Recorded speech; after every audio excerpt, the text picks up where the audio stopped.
Snow, Glass, Apples. Written by Neil Gaiman, 1994.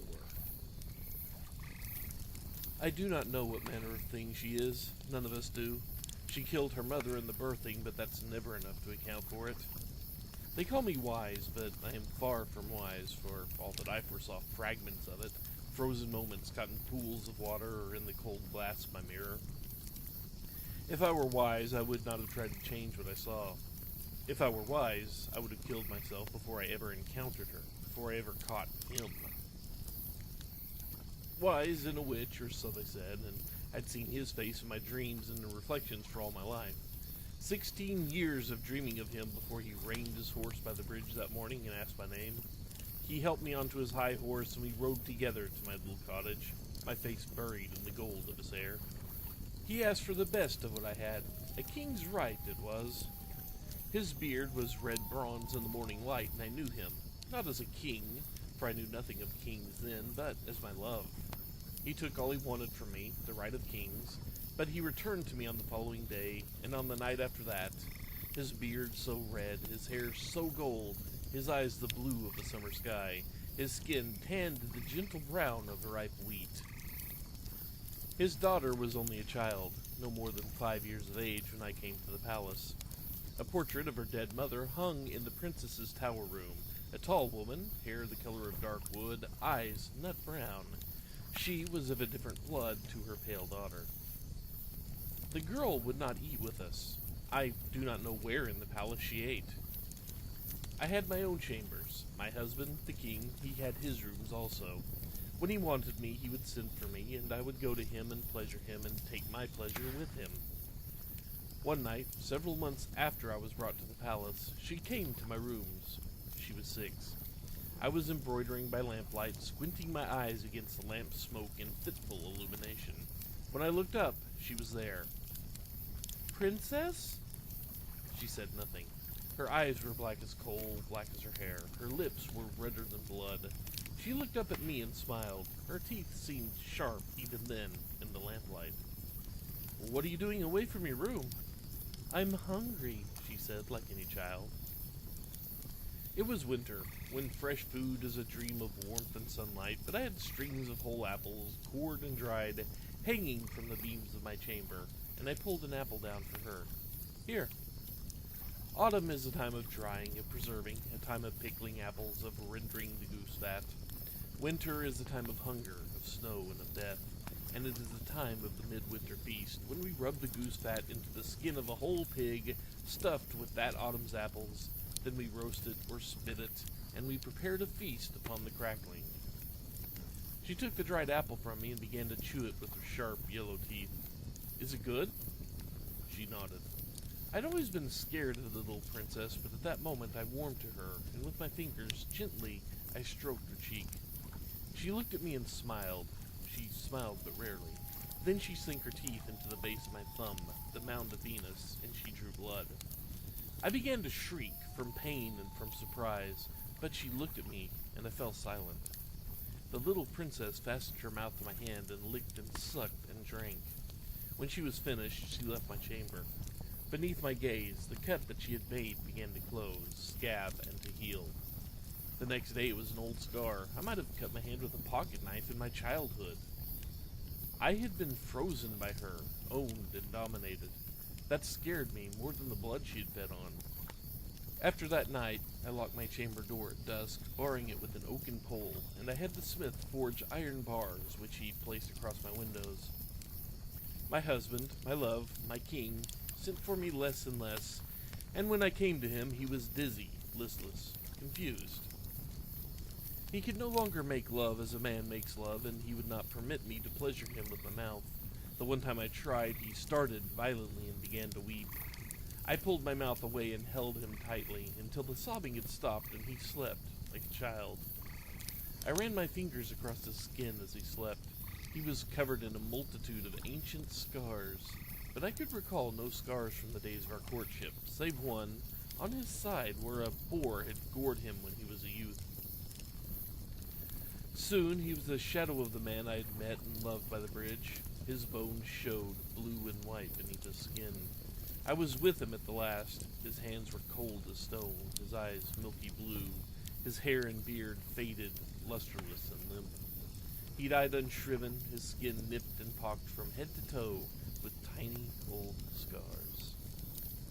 He weighed near to nothing. The ground was frozen hard, and we could dig no grave for him, so he made a cairn of rocks and stones above his body, as a memorial only, for there was little enough of him left to protect from the hunger of the beasts and the birds. And so I was queen. And I was foolish and young. 18 summers had come and gone since first I saw daylight, and I did not know what I would do now. If it were today, I would have cut her heart out, true, but then I would have had her head and arms and legs cut off. I would have them disembowel her, and then I would watch, in the town square, as the hangman heated the fire to white heat with bellows, watch unblinking as he consigned each part of her to the fire. I would have archers around the square who would shoot any bird or animal who came close to the flames, any raven, dog, hawk, or rat. And I would not close my eyes until the princess was ash, and a gentle wind could scatter her like snow. I did not do this thing, and we pay for our mistakes. They say I was fooled, that it was not her heart, that it was the heart of an animal, a stag, perhaps, or a boar. They say that, and they are wrong. And some say, but it is her lie, not mine, that I was given the heart and that I ate it. Lies and half-truths fall like snow, covering the things that I remember, the things I saw. A landscape, unrecognizable after a snowfall, that is what she has made of my life. There were scars on my love, her father's thighs, and on his bollock pouch, and on his male member when he died. I did not go with them. They took her in the day, while she slept and was at her weakest. They took her to the heart of the forest, and there they opened her blouse, cut out her heart, and they left her dead in a gully for the forest to swallow. The forest is a dark place, the border to many kingdoms. No one would be foolish enough to claim jurisdiction over it. Outlaws live in the forest, robbers live in the forest, and so do wolves. You can ride through the forest for a dozen days and never see a soul, but there are eyes on you the entire time. They brought me her heart. I know it was hers. No sow's heart or doe's would have continued to beat and pulse after it had been cut out, as that one did. I took it to my chamber, but I did not eat it. I hung it from the beams above my bed, placed it on a length of twine that I strung with rowan berries, orange red as robin's breast, and with bulbs of garlic. Outside, the snow fell, covering the footprints of my huntsman, covering her tiny body in the forest where it lay. I had the smith remove the iron bars from my windows, and I would spend some time in my room each afternoon through the short winter days, gazing out over the forest until darkness fell. There were, as I have already stated, people in the forest. They would come out, some of them, for the spring fair, a greedy, feral, dangerous people. Some were stunted, dwarfs, midgets, and hunchbacks. Others had the huge teeth and the vacant gazes of idiots. Some had fingers like flippers or crab claws. They would creep out of the forest each year for the spring fair, held when the snows had melted. As a young lass I had worked at the fair, and they had scared me then, the forest folk. I told fortunes for the fair-goers, scrying in a pool of still water, and later, when I was older, a disc of polished glass, its back all silvered. A gift from a merchant whose straying horse I had seen in a pool of ink.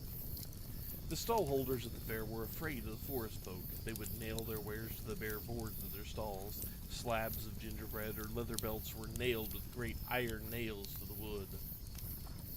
If their wares were not nailed, they said, the forest folk would take them, run away, chewing on the stolen gingerbread, flailing about them with the belts. The forest folk had money, though, a coin here, another there, sometimes stained green by time or the earth, the face on the coin unknown even to the oldest of us. Also, they had things to trade, and thus the fair continued, serving the outcasts and the dwarves, serving the robbers, if they were circumspect, who preyed on the rare travelers from lands beyond the forest, or on gypsies, or on the deer. This was robbery in the eyes of the law. The deer were the queens. The years passed by slowly, and my people claimed that I ruled them with wisdom. The heart still hung above my bed, pulsing gently in the night. If there were any who mourned the child, I saw no evidence. she was a thing of terror back then, and they believed themselves well rid of her. Spring fair followed spring fair, 5 of them, each sadder, poorer, and shoddier than the ones before.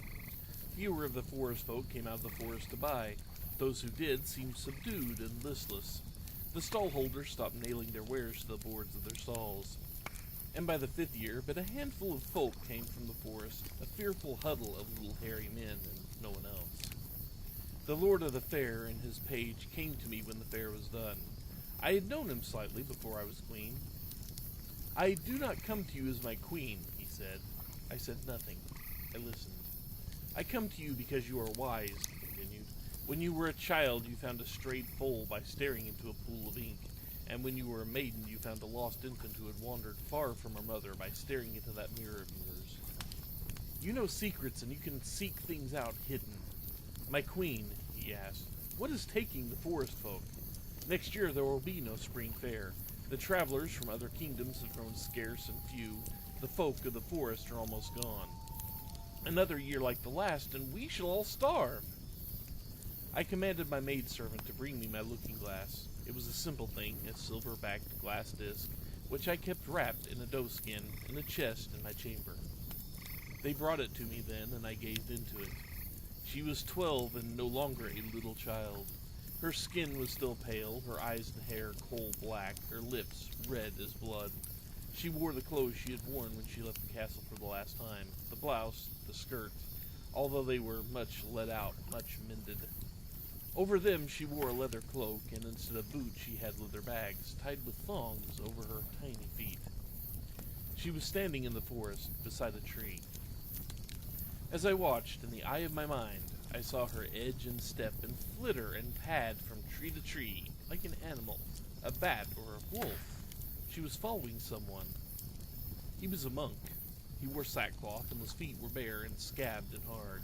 His beard and tonsure were of a length, overgrown, unshaven. She watched him from behind the trees. Eventually he paused for the night and began to make a fire, laying twigs down, breaking up a robin's nest as kindling. He had a tinder box in his robe, and he knocked the flint against the steel until the sparks caught the tinder and the fire flamed. There had been 2 eggs in the nest he'd found, and those he ate, raw. They cannot have been much of a meal for so big a man. He sat there in the firelight, and she came out from her hiding place. She crouched down on the other side of the fire and stared at him. He grinned, as if it were a long time since he had seen another human, and beckoned her over to him. She stood up and walked around the fire and waited an arm's length away. He pulled in his robe until he found a coin, a tiny copper penny, and tossed it to her. She caught it, nodded, and went to him. He pulled at the rope around his waist, and his robe swung open.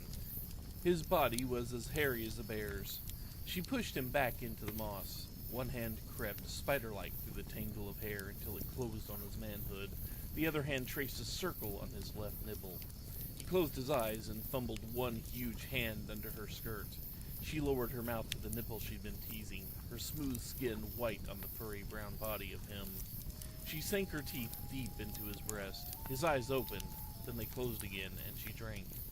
She straddled him, and she fed. As she did so, a thin, blackish liquid began to dribble from between her legs. "Do you know what's keeping the travelers from our town? What's happening to the forest people?" asked the head of the fair. I covered the mirror in doeskin and told him that I would personally take it upon myself to make the forest safe once more. I had to, although she terrified me. I was the queen. A foolish woman would have gone then into the forest and tried to capture the creature, but I'd been foolish once and had no wish to be so a second time. I spent time with old books, for I could read little. I spent time with the gypsy women who passed through our country across the mountains to the south, rather than cross the forest to the north and the west. I prepared myself and obtained those things I would need, and when first snows began to fall, then I was ready. Naked I was, and alone in the highest tower of the palace, a palace open to the sky. The winds chilled my body, and goose pimples crept across my arms, thighs, and breasts. I carried a silver basin, and in the basket which I had placed a silver knife, a silver pen, some tongs, a gray robe, and 3 green apples. I put them down and stood there, unclothed, on the tower, humble before the night sky and the wind. Had any man seen me standing there, I would have had his eyes, but there was no one to spy. Clouds scudded across the sky, hiding and uncovering the waning moon.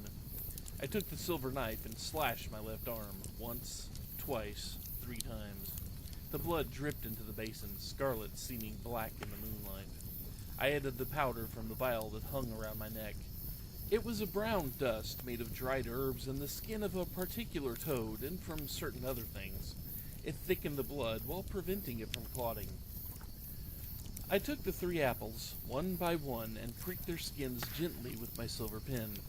Then I placed the apples in the silver bowl and let them sit there while the first tiny flakes of snow of the year fell slowly onto my skin and onto the apples and onto the blood.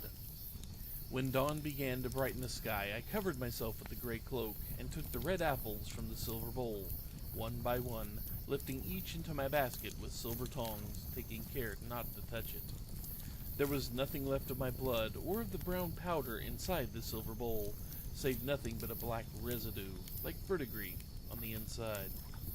I buried the bowl in the earth, then I cast a glamour on the apples, as once, years before, by a bridge, I had cast a glamour on myself, that they were, beyond any doubt, the most wonderful apples in the world, and the crimson blush of their skins was the warm color of fresh blood. I pulled the hood of my cloak low over my face, and I took ribbons and pretty hair ornaments with me, placed them above the apples in the reed basket, and I walked alone into the forest until I came to her dwelling, a high sandstone cliff laced with deep caves going back away into the rock wall. There were trees and boulders around the cliff face, and I walked quietly and gently from tree to tree without disturbing a twig or fallen leaf. Eventually I found my place to hide, and I waited and watched. After some hours, a clutch of dwarves crawled out of the cave front. Ugly, misshapen, hairy little men, the old inhabitants of this country. You saw them seldom now.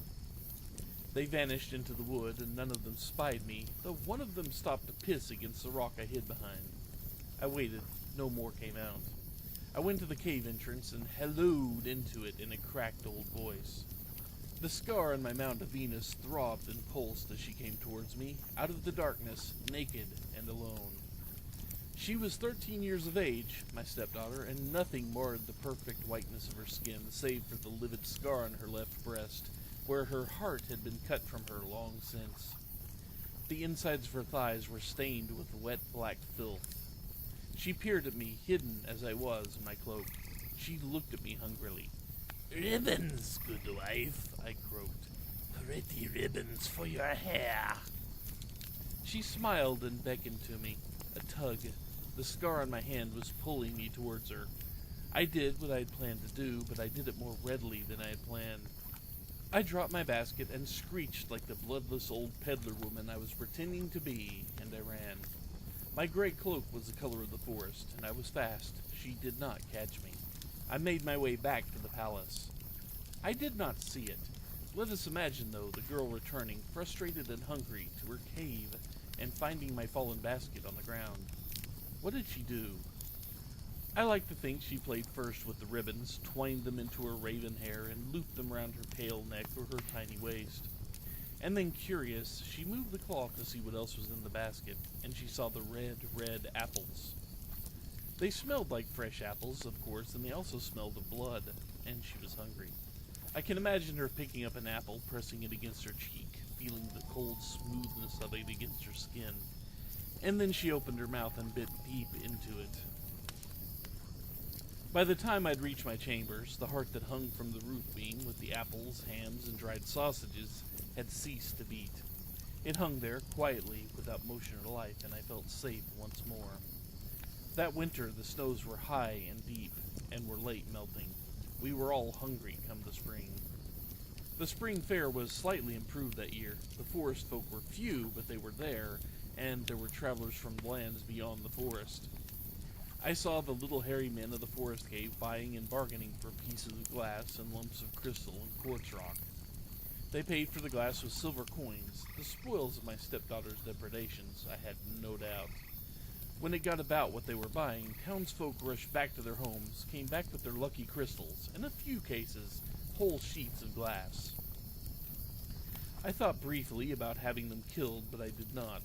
As long as the heart hung, silent, immobile, and cold from the beam of my chamber, I was safe.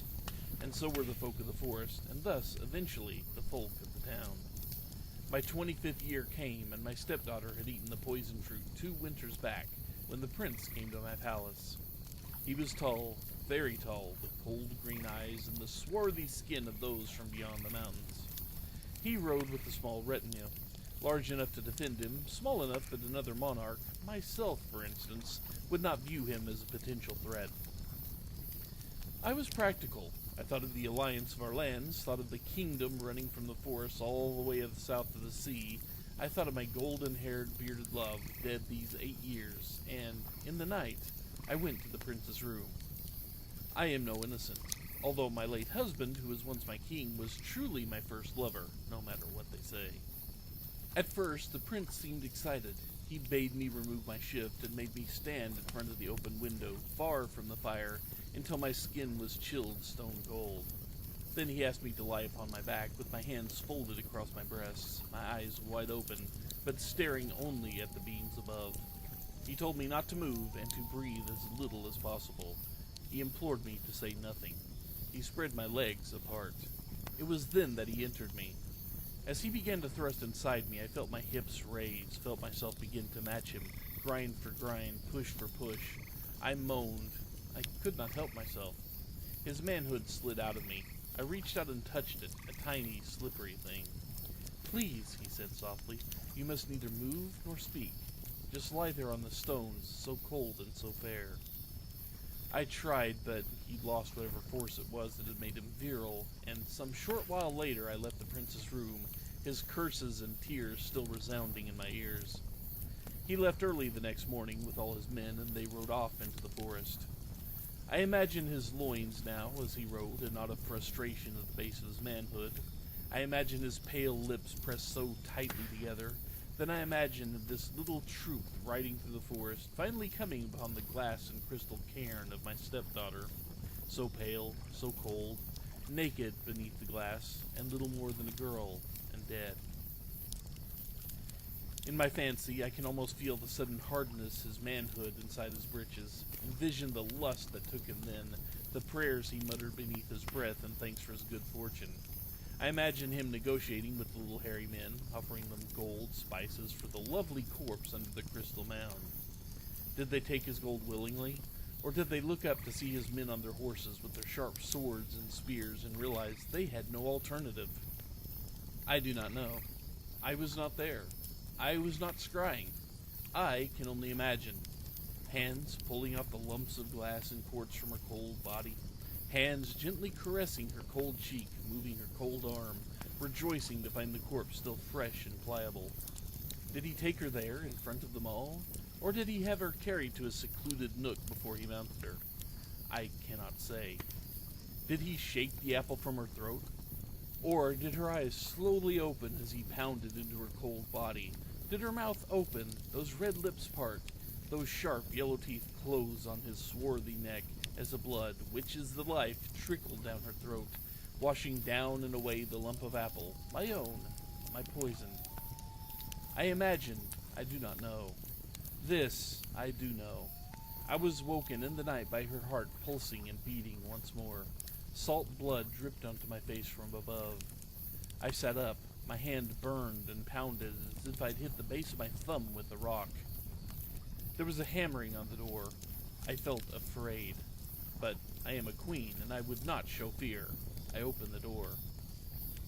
First, his men walked into my chamber and stood around me with their sharp swords and their long spears. Then he came in, and he spat in my face. Finally, she walked into my chamber as she'd done when I was first a queen, and she was a child of 6. She had not changed, not really. She pulled down the twine on which her heart was hanging. She pulled off the dried rowan berries one by one, pulled off the garlic bulb, now a dried thing after all these years. Then she took up her own, her pumping heart, a small thing, no larger than that of a nanny goat or a she-bear, as it brimmed and pumped its blood into her hand. Her fingernails must have been sharp as glass. She opened her breast up with them, running them over the purple scar. Her chest gaped, suddenly, open and bloodless. She licked her heart once as the blood ran over her hands, and she pushed the heart deep into her breast. I saw her do it. I saw her close the flesh of her breast once more. I saw the purple scar begin to fade. Her prince looked briefly concerned, but he put his arm around her nonetheless, and they stood side by side, and they waited. And she stayed cold, and the bloom of death remained upon her lips, and his lust was not diminished in any way. They told me they would marry, and the kingdoms would indeed be joined. They told me that I would be with them on their wedding day. It is starting to get hot in here. They have told the people bad things about me, a little truth to add savor to the dish, but mixed with many lies. I was bound and kept in a tiny stone cell beneath the palace, and I remained there through the autumn.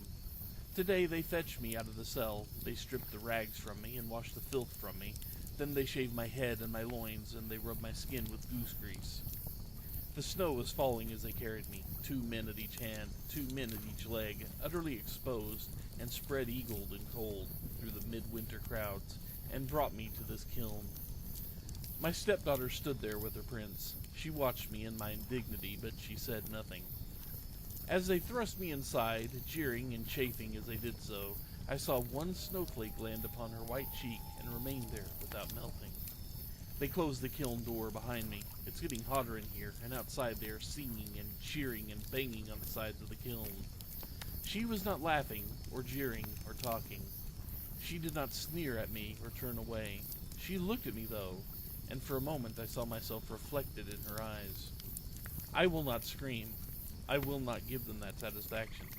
They will have my body, but my soul and my story are my own and will die with me. The goose grease begins to melt and glisten upon my skin. I shall make no sound at all.